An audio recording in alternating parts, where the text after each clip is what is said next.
정치권 현안 짚어보는 뉴스 돋보기 시작입니다. 정치부 김태희 기자 나와 있습니다. 이 국회의원 숫자가 지금 현재 300명이잖아요. 그런데 이 숫자가 조금 늘어날 수 있다, 이런 이야기가 나오던데요. 네, 경우에 따라선 그렇습니다. 내년 4월에 국회의원 선거가 예정돼 있죠. 이 선거에서 국회의원을 어떻게 뽑을지에 대한 논의가 국회에서 한창인데 3개안 중 2개안은 의원 정수를 늘리는 걸 전제로 하고 있습니다. 네, 만약에 이 안이 채택이 된다면 국회의원 숫자 몇 명이나 늘어나게 되는 겁니까? 네, 한 50명 정도 늘어나게 되는데요. 지난주 금요일에 국회 정치개혁특별위원회가 선거제 개편안 3개를 내놨습니다. 보시는 것처럼 소선거구제안을 유지하는 안이 2개, 중대선거구제로 바꾸는 안이 1개에 포함됐습니다.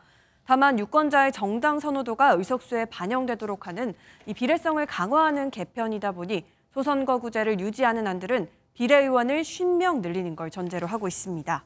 국민의힘과 민주당 좀 생각이 다를 것 같은데 양당의 반응은 어떻습니까? 네, 김기현 국민의힘 대표 느닷없다라는 표현을 썼습니다. 이 국회의원 증원은 절대 없다고 선언했는데요. 그런데 앞서 말씀드린 정개특위안, 여야 합의로 정개특위 소위를 통과시켜 전원위에 올리기로 했거든요. 전원위는 의원 299명, 원래 국회의원 정원은 300명인데 지금 이상직 전 의원이 의원직을 상실해 재적 의원이 299명이죠. 이 재적 의원은 전체가 모두 참여해 논의하는 건데 이 김 대표는 여기에도 불참할 가능성을 내비쳤습니다. 우리 당은 어떤 경우에도 의원 수요가 늘어나는 것을 허용하지 않겠습니다. 아예 안건으로 상정할 가치조차 없다는 말씀을 드립니다. 민주당은 매우 신중하게 봐야 할 문제라고 전제하면서 숫자를 늘릴 필요가 있는지 전원위에서 얘기해보자는 견해입니다. 그래서 의원 정수 문제만 그거 쉽게 우리 국민들 동의를 얻기가 어렵지 않습니까? 대일 굴욕 외교를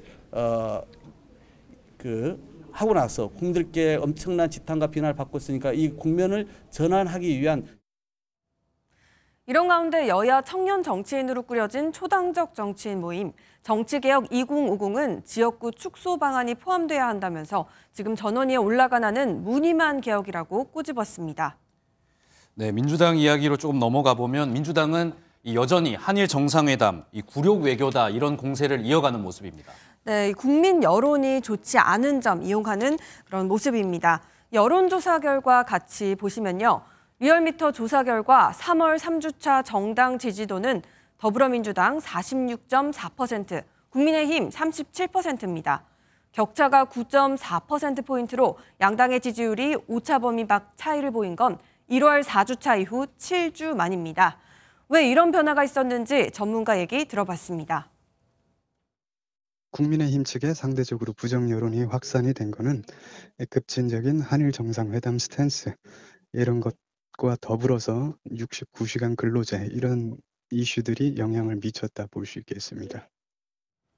오늘도 국회에서 외교통일위원회가 열리는데 아마 외통위에서도 한일 정상회담 이 안건이 좀 주로 논의가 될 것 같죠? 네, 이 한일 정상회담 결과를 두고 여야의 공방이 예상됩니다.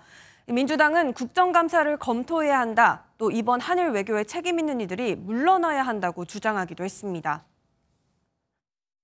대일 굴욕 외교 진상을 밝히기 위해서 국회가 강력한 조치에 나서야 합니다. 우리 민주당은 가능한 모든 수단을 동원해서 망국적 야합에 대한 엄중한 책임을 묻겠습니다.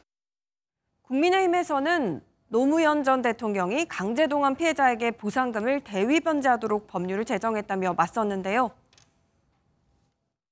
노무현 대통령이 하면 애국이고 윤석열 대통령이 하면 굴욕이라는 해괴망측한 민주당의 주장은 전형적인 내로남불입니다. 오늘 국회 외교통일위원회 등 국회 상임위에서 한일 정상회담 결과를 두고 또 공방이 이어질 것으로 보입니다. 네, 잘 들었습니다. 정치부 김태희 기자였습니다.